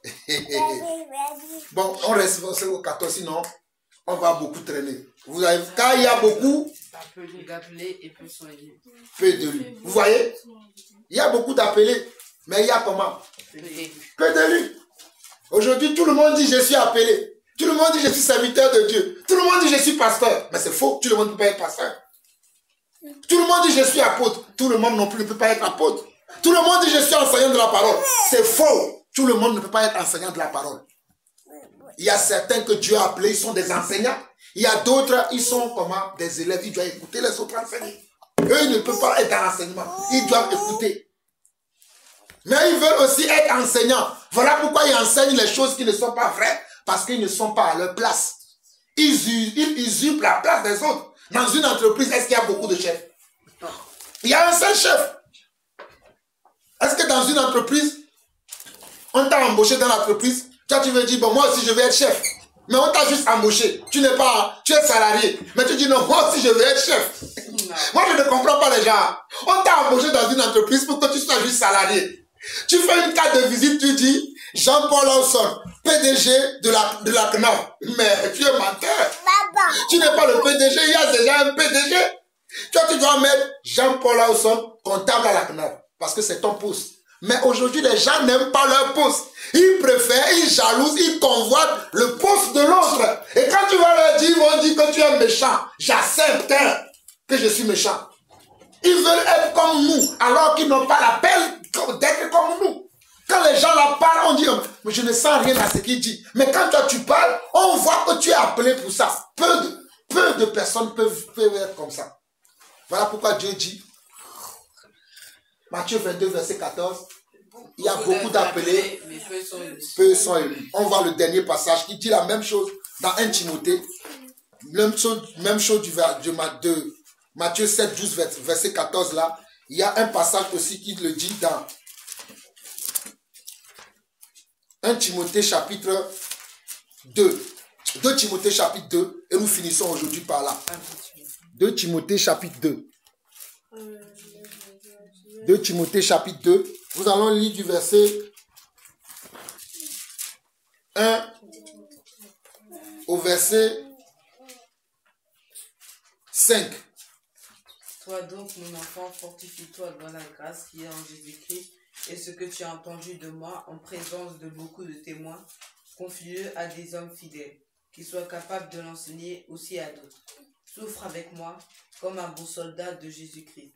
Il n'est pas de soldat qui s'embarrasse des affaires de la vie s'il veut plaire à celui qui l'a enrôlé. Et l'athlète n'est pas couronné s'il n'a pas battu suivant les règles.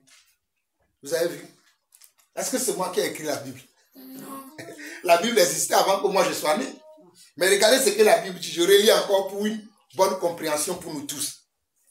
Toi donc, mon enfant, fortifie-toi dans la grâce qui est en Jésus-Christ. Vous voyez que nous avons notre part à faire. Dieu nous a sauvés par grâce. Mais nous devons nous fortifier. Nous devons entretenir la flamme de Dieu en nous. Nous devons entretenir la parole de Dieu en nous. Nous devons entretenir la semence de Dieu en nous. Nous devons entretenir comment? La foi en nous. Et toutes ces choses s'entretiennent lorsque nous prenons les affaires des autres comme si c'était notre affaire. Lorsque nous considérons les intérêts des autres. Lorsque nous considérons la vie des autres et que nous ne pensons pas qu'à nous. Et il continue. Et ce que tu as entendu de moi, en présence de beaucoup de témoins, confie-le à des hommes fidèles qui sont capables de l'enseigner aussi à d'autres. Vous savez aussi que je forme les gens. Que Dieu m'a appelé à la formation, vous savez ça. Il y a beaucoup de mes enfants spirituels à qui j'enseigne la parole de Dieu, qui enseignent aux autres aujourd'hui. Vous connaissez le frère Patrick? Voilà, aujourd'hui il enseigne les autres. Je suis content. Et des fois même il m'enseigne moi-même. Je rends grâce à Dieu pour sa vie. Vous voyez? Et je continue, verset 3 au verset 5, où nous allons nous arrêter. Il dit, souffre avec moi. Les enfants de Dieu ne veulent pas souffrir aujourd'hui. Il dit, souffre avec moi comme un bon soldat de... Il n'est pas de soldat qui s'embarrasse des affaires de la vie s'il veut plaire à celui qui l'a enrôlé. Et l'athlète n'est pas couronné s'il n'a pas combattu suivant les règles. Vous voyez, l'athlète. On a parlé tout à l'heure de l'athlète, non? La Bible parle même de l'athlétisme. Quand Paul avait écrit ce livre-là, je ne sais pas si le JO existait à l'époque.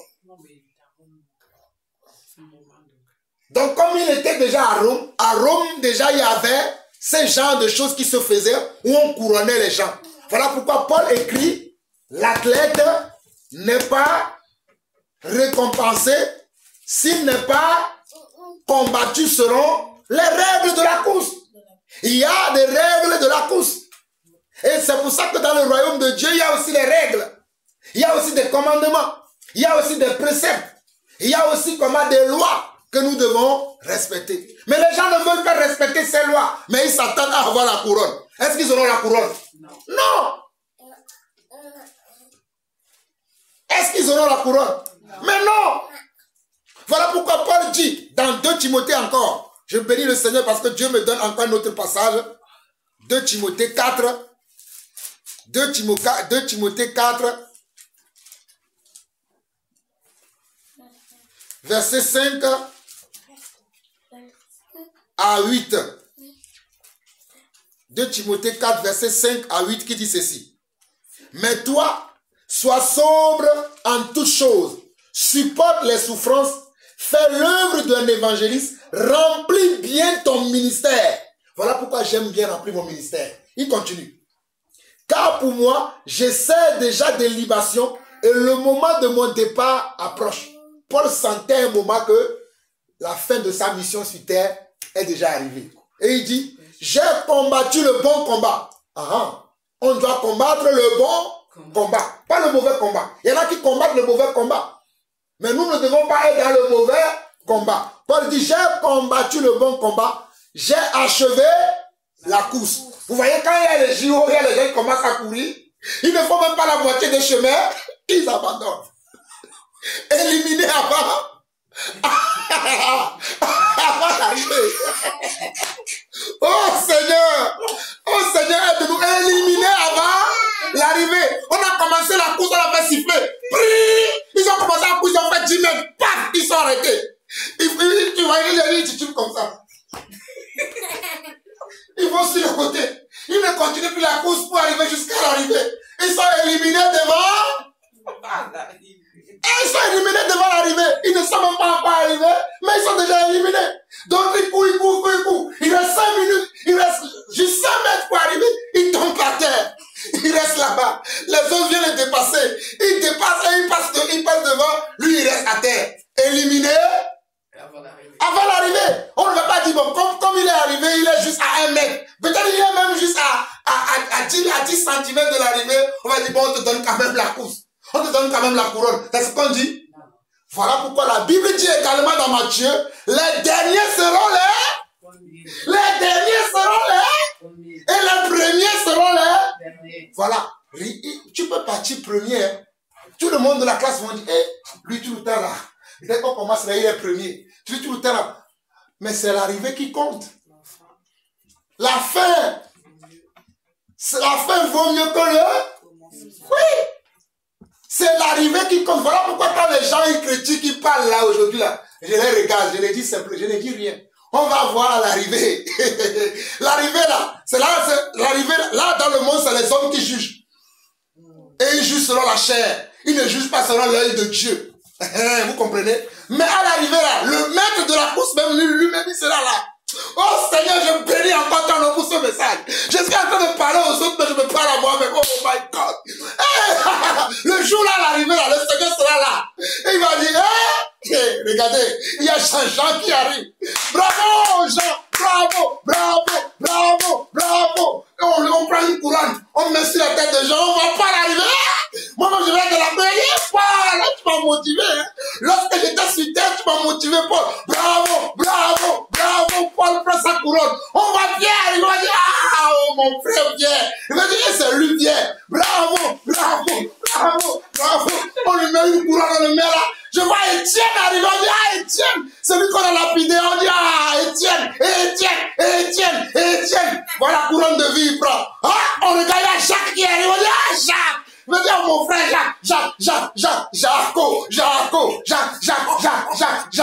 Jacques arrive, on lui donne la couronne. Après,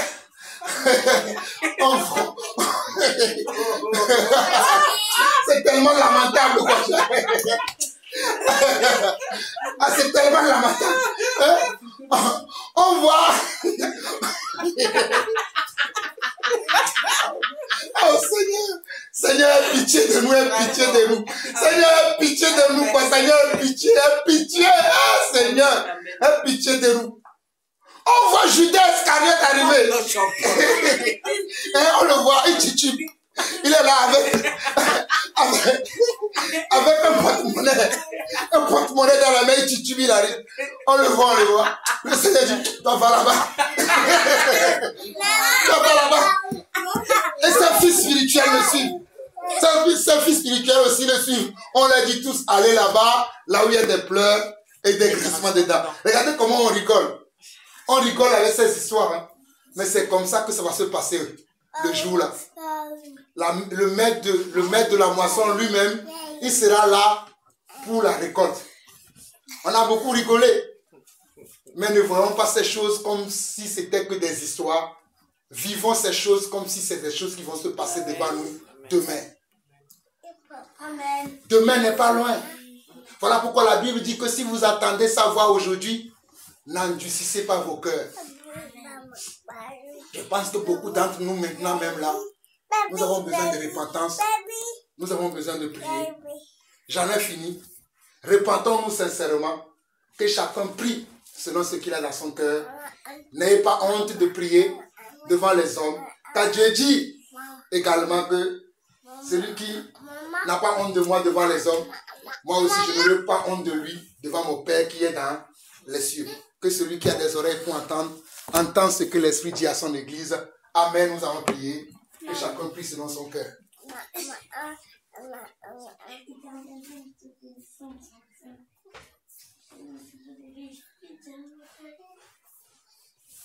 J'ai vu ma personne à se lever. Qu'est-ce que le papa a dit, on retient bien. Amen. Éternel Dieu, nous te bénissons, nous te remercions, Seigneur. Seigneur, je prie pour le souffle du but, je prie que tu nous gardes, protège. Merci parce que je prie pour que ce que Papa il a dit, on retient, Seigneur. Je prie on dit pas, on fait pas, qu'on dit les choses aux autres que nous-mêmes on ne fait pas. Au nom de Jésus, amen. Amen. Maintenant que tu es venu, je prie que tu gardes, tu protèges. Je prie que dans tout ce qu'on vient de pratiquer, on pratique ta parole. Seigneur, je prie que tout ce qu'on ne fait pas, on n'est pas aux autres de le faire. Dis amen. Amen. Éternel Dieu, nous te bénissons, nous te remercions, Seigneur. Seigneur, je prie pour tout ce qui a été dit, Seigneur. Seigneur, que je prie qu'on pratique tout ce qu'on demande aux autres, que nous-mêmes on fasse, Seigneur. Seigneur, je prie pour que tu nous aides à mieux comprendre ta parole, Seigneur. Mon Jésus, amen. Amen. Amen. Quelqu'un d'autre veut prier? Éternel notre Dieu, nous te bénissons. Nous te disons merci Seigneur pour ce moment que tu as permis afin que nous puissions partager ta parole. Éternel, je veux te demander pardon Seigneur Dieu. Pardon pour les fois où j'ai raté la cible. J'ai manqué le but. Car le péché, c'est le fait d'avoir manqué le but. C'est le fait d'avoir tapé à côté au lieu de taper tout droit, papa. Tu sais combien de fois j'ai tapé à côté au lieu de taper tout droit. Tu sais combien de fois, Seigneur Dieu, j'ai été désobligeant envers mes frères et envers mes sœurs. Tu sais combien j'ai été dans un jugement qui n'est pas juste selon ta parole, selon ce que tu viens de nous enseigner aujourd'hui. Tu sais combien, Seigneur, j'ai été dans l'hypocrisie. Combien j'ai été dans le m'as-tu vu. Et je n'ai pas considéré les intérêts des autres, de mes frères, de mes sœurs. Tu sais combien je l'ai été, papa. Mais aujourd'hui, je me répands devant toi, devant l'Église, devant mes frères et sœurs à travers le monde entier. Et je prie, papa, que tu me renouvelles mes forces, que tu renouvelles mon intelligence, ma sagesse, afin que cela ne soit plus juste une parole théorique en moi, mais que cela fasse partie de moi intégralement tous les jours de ma vie. Que je puisse considérer les intérêts des autres, que je puisse considérer la vie des autres, papa. Éternel, merci pour la vie de mon épouse, pour la vie de mes enfants, pour la vie de mes frères et sœurs à travers le monde entier. Je prie également au nom de tous mes frères et sœurs à travers le monde entier, papa. Pour ceux-là qui nous aiment et même pour ceux-là qui nous persécutent, je prie également pour eux, papa. Seigneur, comme toi-même à la croix, tu as dit, Père, pardonne-leur parce qu'ils ne savent pas ce qu'ils font. Éternel, mon Dieu, moi aussi, ma prière cet après-midi, c'est pardonne-leur car ils ne savent pas ce qu'ils font. Ils ne savent pas ce qu'ils disent. Ils ne te connaissent pas, papa. Ils prétendent te connaître, mais réellement, ils ne te connaissent pas. Voilà pourquoi ils disent, ils tiennent des propos malsains. Ils agissent injustement envers toi. Mais Seigneur, sois apaisé envers nous. Sois miséricordieux envers nous. Accorde-nous ta paix, comme tu dis dans ta parole, que c'est toi qui donnes la paix, que tu ne donnes pas comme le monde. Alors, papa, que ta paix et ta joie soient avec nous, au-dedans de nous. Nous te bénissons, Père, au nom puissant de Jésus-Christ. Nous avons ainsi prié. Amen. Amen. Amen.